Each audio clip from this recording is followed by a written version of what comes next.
Hey everyone, this is Lisa from TRW, and in this video I am going to be making this cute little rhinestone bride bag using the new TRW Flutter Stone font. So I will be going over how to use the font in the software, a couple troubleshooting issues, and then we are going to be pressing this super cute bag.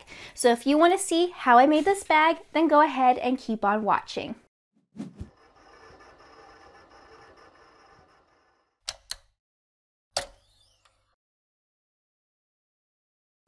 Alright, so I am in Silhouette Studio. We are going to type out the text for our project. So let's go over here.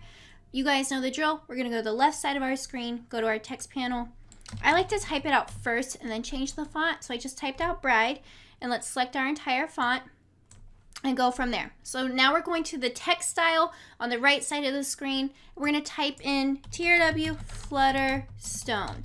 Now, one thing to keep in mind is if you are in the current version of Windows that's out right now, so January 2019, there is a slight issue with how Silhouette Studio finds fonts. So sometimes they'll install on your computer and you'll find it literally everywhere else except for Silhouette Studio. I do have a fix for that. I will put it in the link in the description below.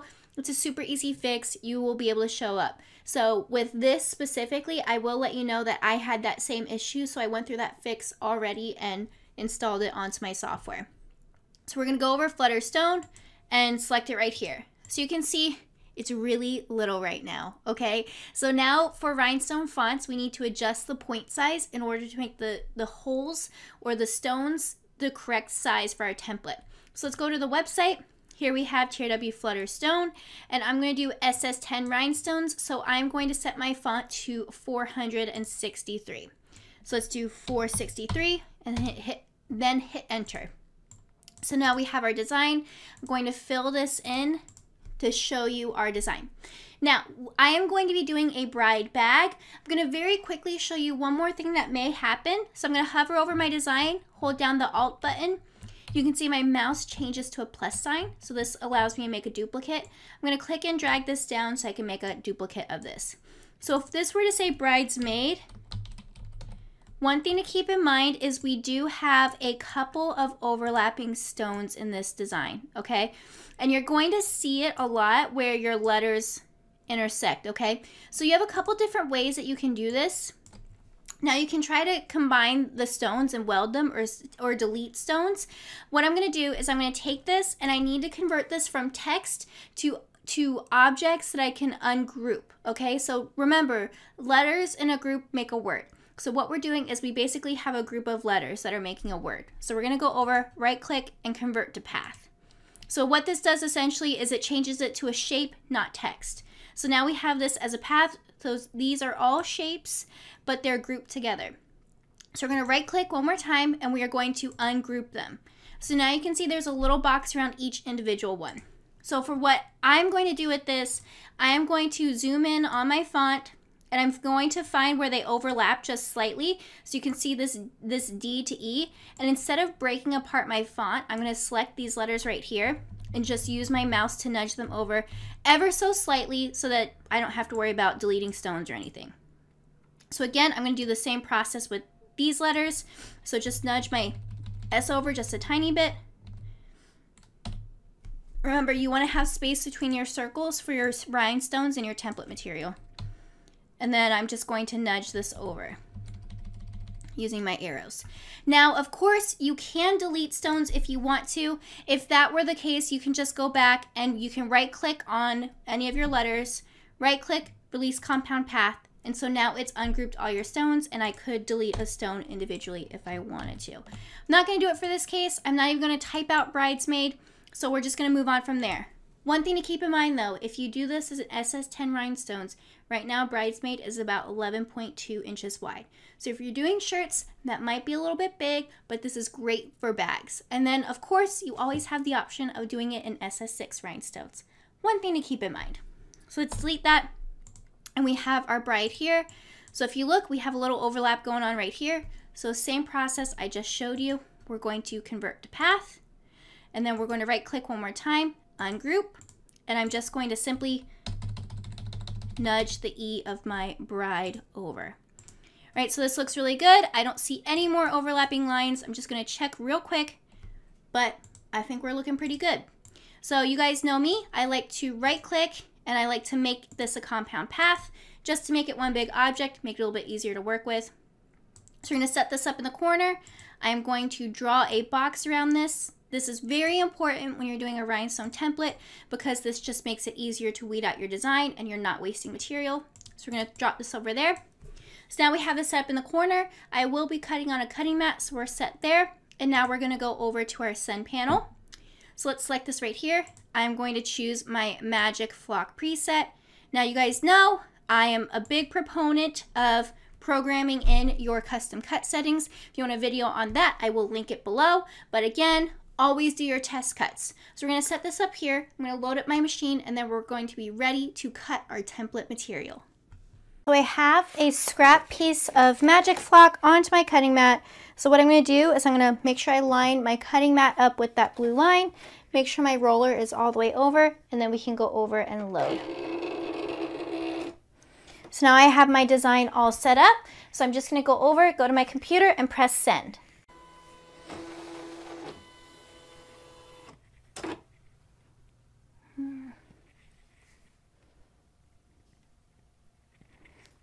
My cut is done. Let's go ahead and unload that. Let's take this off the carrier. Now, if you're new to Magic Flock, one thing to keep in mind is when you look at it directly, it may look like nothing cut on it, but I assure you it did. You can kind of see, let me see if I can get it at a good angle for you. Let me kind of just adjust this. You can see almost like a tiny indent of them. But this is where the weeding box comes into play because we can just easily find the box to this and pull up. So what I'm going to do is I am actually going to pull from this bottom corner just because I feel like it to spice it up. So here's my bottom corner and then I'm going to take it, and whenever I do templates I like to peel really quickly just to be safe. Sometimes when you do what's called snap weeding, which is what I just did, it really makes sure it makes a clean break. So check it out. Here is my template. All of these are left behind. So take note, all you people who say these rhinestone templates don't cut on the silhouette. That was a perfect weed. So again, this is all a testament to test cuts. So I'm going to move this back and set up my workstation, and we are going to brush in these rhinestones. All right, so I have my workstation set up. You guys know I like to use cheapy chalkboards from Hobby Lobby that are only $7. So we're going to drop this on here. Again, this is my Magic Flock template. We're going to smooth this down. Now I am going to be using gold hematite stones. They kind of are like a mix between rhinestones and rhinestuds because they're not as clear. But I love them because they're a nice gold color. Now if you want more of that clear look too, then the light topaz is a really good option for that as well. But I just want this solid gold because it's glam, as I like to say. So again, with rhinestones, the way it works is rhinestones are slightly pointed and template material is raised. So we're just going to do little gentle circles. And whatever is upside down will flip over. And if it is flipped, like if there is one upside down, the reason why we put so many rhinestones on here is that the rest of the rhinestones will roll on top of it and kind of push the rhinestone out if it's upside down. So check it out. I have these all inside. I'm just going to go ahead and brush the excess out of here. And note, you know, my voice, even though it is pretty high to begin with, was talking at a normal rate, which means I didn't speed this up. This was real time. And so note how many rhinestones I have to the side. The more rhinestones, the better when you're doing something like this because it really helps them go into place. So now the next step that we're going to do is we're going to pick up our rhinestones with our Hot Fix transfer tape. So I have here my acrylic Hot Fix tape. Now this is made to withstand the heat of a heat press. Do not use your decal transfer tape because it'll melt. And I might have cut this piece a little bit too small because I wasn't paying attention. So let's check it out. Nope, I did fine. So we're going to cut this piece. So this is our tape. This is our paper backing. So one thing to note is when I'm done with this template, I'm going to store it on this paper backing because it's already cut to be the correct size. So let's go ahead, peel this off. All right, so now it's time to put our tape down. So I'm standing from the side, so I'm going to kind of go this way. Now, if you guys are familiar with our videos, or me, you'll know my biggest piece of advice with this is commit. Once you start putting this tape down, if you move it slightly, what's happening is you'll touch part of the rhinestones with different tension than the rest, and then it'll be misaligned, and everyone's going to be upset, and you're going to have to start over, okay? So I'm just going to smooth this little side down right here, and just drop it. Now, there are multiple methods of putting your tape down. I like to smooth one side down and then drop the rest. I know Matt likes to do a horseshoe. Again, do whatever is easiest for you. Just don't second guess yourself. So we're going to lift this up. Now, if you have any rhinestones left over, you can always drop this back down and smooth it. But we have a nice little clean lift with that. So we're going to go over. I'm going to put this backing on here again, just to keep it safe until I'm ready. And then I'm actually going to take my template, pick it up, and put it on this backing here, and then I'm all set to store. So what I'm going to do is I just need to clean up my rhinestones before I move on to the next step. Now, you know, your rhinestones will press just fine if you don't clean this up, but for the sake of me making a mess, I'm going to go ahead and clean these up. So we're going to go right here, brush these in. I'm using my TRW Magic Scoop, so all my rhinestones have gone down this spout in here. So easy, no mess. When you use this, don't forget to put the cork in there. I have forgotten many times. And so now I can take my cork out and drop my rhinestones in there. So easy, no mess, no fuss, no crying, no one's upset. Then you can see I have one little rhinestone that fell out, one here. Now I'm all set. So I can put this back in my little baggie, and then I'm all set to go. So I'm going to go set up my heat press, and then we are going to press. All right, so I'm over here at my pink press. This is my 9x12 craft press, and this is on my new Alex drawer from IKEA. So if you were in the crafting page and you recommended this, thank you. It's worked out really well for me. So I have my little bag that I'm going to be pressing this to.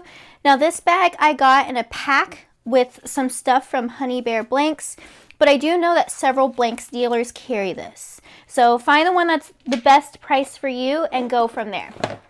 So what I'm going to do is I'm going to take our long pressing pillow and I'm going to place this down on my heat press. I don't know why I forgot the word.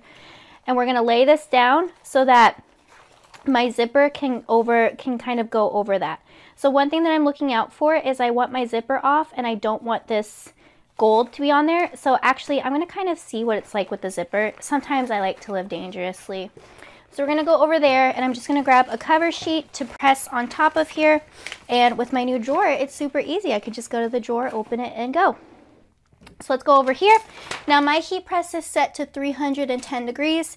You guys know typically I press rhinestones at around 335, but since this is a bag and it's not going through the laundry cycle, we should be fine. So we're going to lay this out onto our bag. Let me kind of squat so you can see it. And I'm going to turn it to me real quick.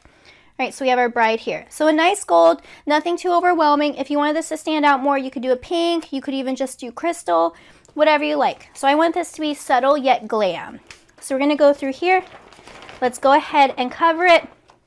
And let's go ahead and press this for 15 seconds. So you can see I struggled a little bit. That's actually a good sign. I want to have decent pressure because rhinestones stay with time, temperature, and pressure. So not enough pressure means they won't stay. So we're going to let this go off and then let's see how it goes. All right, so we lifted this up. Let's remove our cover sheet. And now let's lift up our hot fix tape. Now don't forget, we can reuse this. Until it stops picking up rhinestones, we can use this. So I'm going to take this and just drop it right back on here. No problem. Pretty cute. So check that out. And there we have it. This is my custom bride bag using the new TRW Flutter Stone font. I think it turned out really nice and it's a cool subtle look to this. So again, if you really want to dial this up and make this look super awesome, you can also just use the crystal rhinestones or even the AB crystal. So if you like this video, don't forget to give us a thumbs up. If you aren't already subscribed, make sure you hit that subscribe button so you don't miss any more tutorials. And comment below. Let me know, are you going to be making bags like this or do you have the TRW Flutter Stone font already?